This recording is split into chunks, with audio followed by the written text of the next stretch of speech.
事情最开始是在11月21号，美国谷歌地球更新了其对长海长星岛的卫星图片，在一组图片中就正好有我国003型航空母舰的最近卫星图片，而距离上一次其更新卫星照片还是在10月14号。从卫星图片中不难看出，003型航母的各个分段船体已经摆放整齐，与之前的卫星图片相仿，只有细节上的部分变动。直观上来说，003型航母的建造进度并不明显，与之前网上很多人的预期不太相符。这一点倒是有不少美国观察人士认为，很有可能是在进行航母水线区域的施工，所以才没有急于进行合拢作业，并非是表面看到的这么简单。另外，官方之前报道的新型弹射型舰载机歼幺5T也算是一个佐证，证明我国003型航母的建造进度始终在有序进行，不然也不会将歼幺5T给展示出来。这也算是给之前国内外网上一直怀疑中国没能力完成电磁弹射技术的论调予以终结。需要注意的是，由美国智库战略与国际研究中心就刊文预测，中国海军自主研制的第二艘国产航母003型，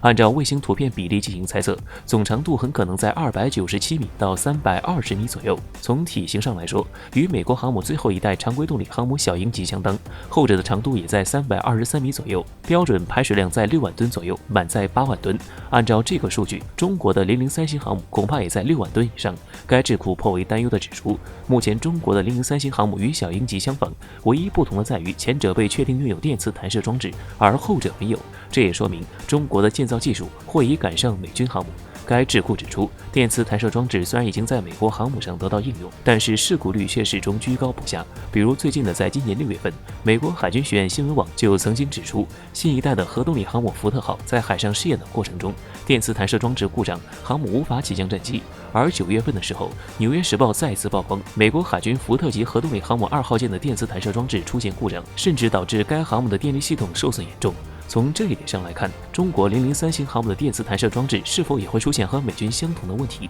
还有待观察。如果中国的电磁弹射装置完整运行，这也意味着中国很可能在该技术上更优于美国的全新设计思路或者制造技术。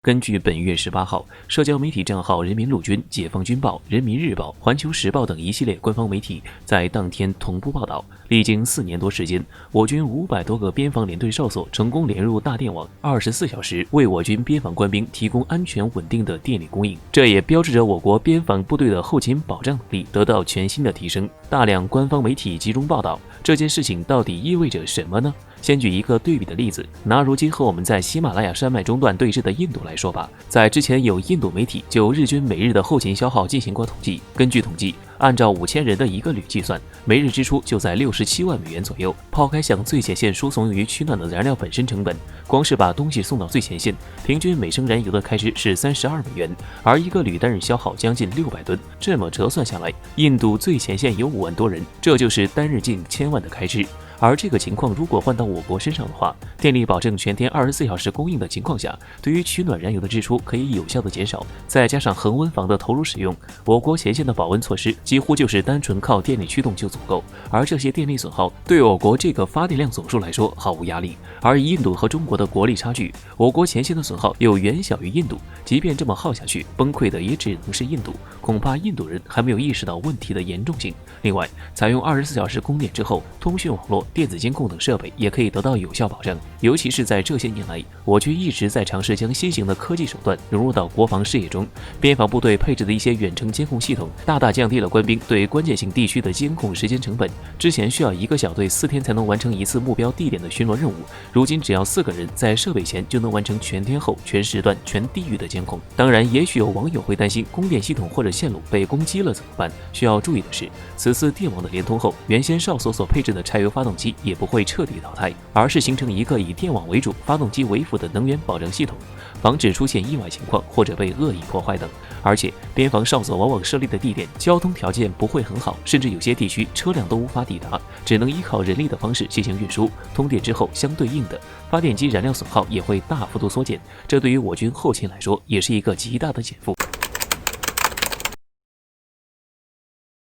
近日，据印度 News18 新闻网站报道，称赞英军已经为前线长期作战做好了准备，并公开展示了印度陆军为前线驻军建立的智能营房。结果这照片一出来，让人不禁产生疑问：印军营房升级改造真的不是生了寂寞？首先，营房外部照片经过对比，外部看起来的确是经过升级了。并且仿造中国新型保温舱。不过一看印度制造的营房成品，就知道印度陆军只学到了皮毛。其次，展示下9月份印度营房内部环境的照片。再看在近日曝光的印度内部环境，上铺竟然是吊床，印军这确定是营房改造，确定不是照片发布时间弄反了。上次曝光的内部营房的环境看起来至少是在正常人居住的水平，现在这个居住环境，仅看印军休息的上下铺，下铺勉强算是正常，上铺吊床一边应该是跟墙面或者铁杆固定住，另一边用铁链一头钩子勾住床边，一头固定在屋顶房梁支杆上。这样搭建的上铺虽然能住，但实际情况确实有些危险。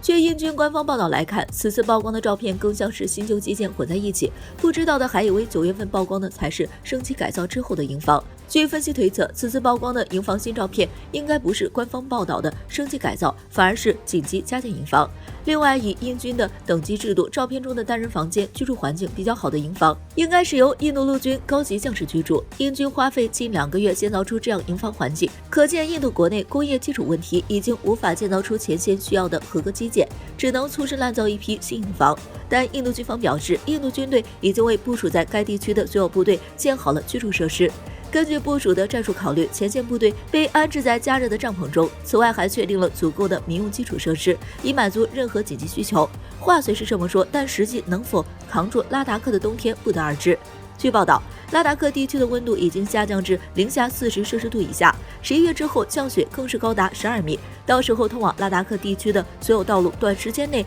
道路都无法通行。印度军方虽然对前线军队部署很是信誓旦旦，但是在拉达克地区的极寒天气和大雪压境的情况下，印军营房还是以大批帐篷营房为主的情况下，真的能抵抗住大雪压境，满足前线印军供暖的需求，恐怕远远不够。据悉，前不久英媒曝光一张疑似前线印军满身白雪蜷缩在战壕的图片。虽然英媒质疑照片真实性，但是英军官方却没有出来反驳辟谣。看情况，应该是前线英军的真实困境。前线英军也不要吹嘘自己的营房改造升级了，再多的遮羞布也保不住。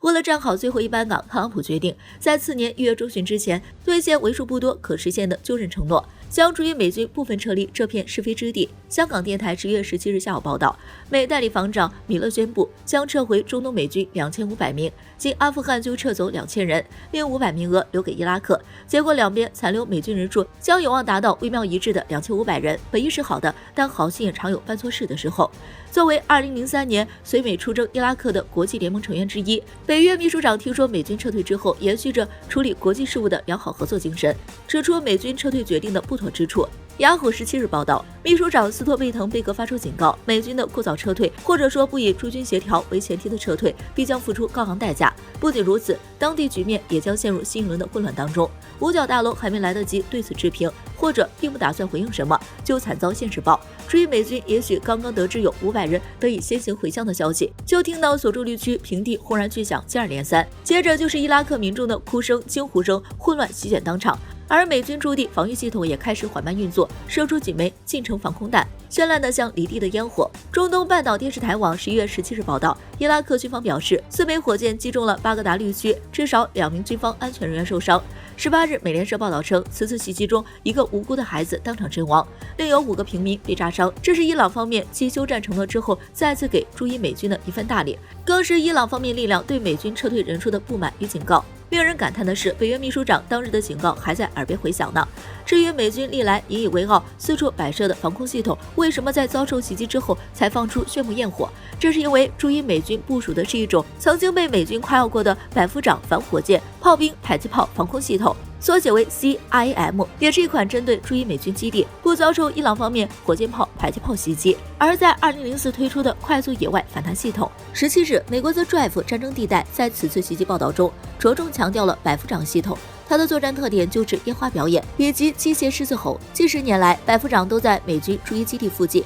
随时待命，以应对即将到来的威胁。此次百夫长发射的是 M940多用途失踪自毁弹药，如其名，能够在发出后一定距离内自毁，但针对的是低端威胁，形成短程半径内的保护伞，反应时间短。文章称不清楚百夫长的防御成功率是多少，但听说的概率是60%到80%之间，所以此次未能拦截成功也是在情理之中的。但就成功率而言，着实是堪忧。这2004年的系统似乎也已经渐露疲态了。正如美军即使自顾不暇，也要坚守在这片自有规则的乱世土壤。